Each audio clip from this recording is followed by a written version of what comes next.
It's at the school of Amen, Ipit Wasut, or Ipit Asut, and other temples where the priests also baptized the initiates once they finished 40 years. This is long before John the Baptist.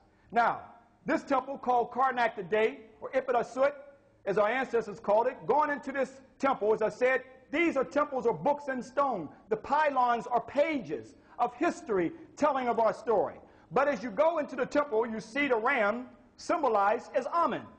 That was the Zoot type as Amen. Now, we see Ursa Ma'at Ra, September Ra Ramesu Mary Amen, a little practice you can say it too.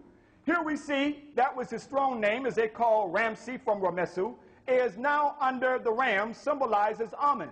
2,000 years ago, our ancestors worshiped Amen, and his symbol was the ram because the sun was in the constellation of Aries. I show this because let's go to Christian art, and you see the ram in the European Roman Christian art. Why is that ram in their Christian art? Because they were deifying and worshiping Amen. Is this animal worship here? If they have the animal ram represented as Amen in their art, and it's not animal worship, why they come into Kemit and say animal worship and pagan and heathen and polytheism and all these other type of negative terms? Let's look at this. When you also go and look at and see the ram or the lamb over, as you see a Roman character of a Jesus here, it looks like. But when you look at that figure with the ram or the lamb over the shoulders, it was taken from Kemit when I showed you when the ram or the lamb in ancient Kemit, where the king became one with Amen and the Zoot type was the ram. But let's go over 4,000 years ago to the tomb of Meroruka. In the tomb of Meroruka of the 6th dynasty over 4,000 years ago, that existed thousands of years ago on your reliefs in the books in stone with the ram or the lamb around his head long before the Roman art. There's a couple reliefs that I want to point out to you just to evoke some thought, because a lot of things I'm going to do is to evoke some thought, to give you some ideas, concepts that were here long before the Western world was even in existence. Meroruka, Mastaba of Meroruka, and this is Teti. And Meroruka is the Grand Vizier, or the Tajeti for Teti. All right? So that's very important. So I'm going to show you, yeah, the Tajeti. He's a Tajeti. That means Vizier for Teti. Okay. We'll leave an opening in case people have to walk through there.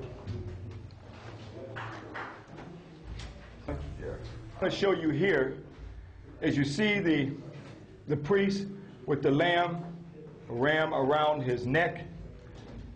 But when we look at Leonardo da Vinci's artwork, you see Leonardo da Vinci's artwork with the lamb or ram around his neck. You can see where the origin of that came from. But this is carved in Meroruka's tomb over 4,000 years ago, long before Leonardo da Vinci's European image of the Jesus that you see right here. But even when you look at the European Jesus, let's go see where Leonardo da Vinci copied his European Jesus from. This is one of the oldest pictures I've found of Jesus, and it's in England, with the lamb or ram around his shoulders. As you see with this relief, goes back over 4,000 years ago, where you are now in Meroruka's tomb, to see that this was an ancient spiritual concept. These were the priests who went to school for 40 years.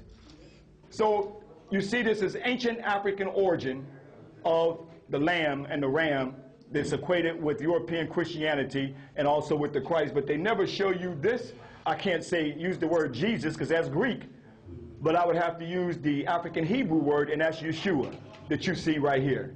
But the emphasis I want to put on the fact that this is carved in stone, brothers and sisters, thousands of years ago, that ends up in Western European Christianity today.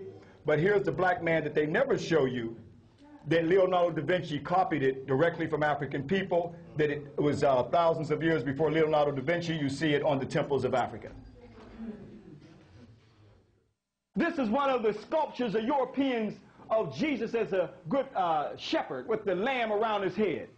But when I went to England to the museum, the brother saw me with all the equipment, and he said, "Brother, what are you all about?" I said, "I'm here to document our story. You got anything in here?" He said, "I'll help you out." He took me in the back room where the tourists don't go.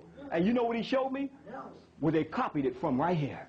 Wow. Oh, yes, brothers and sisters, huh?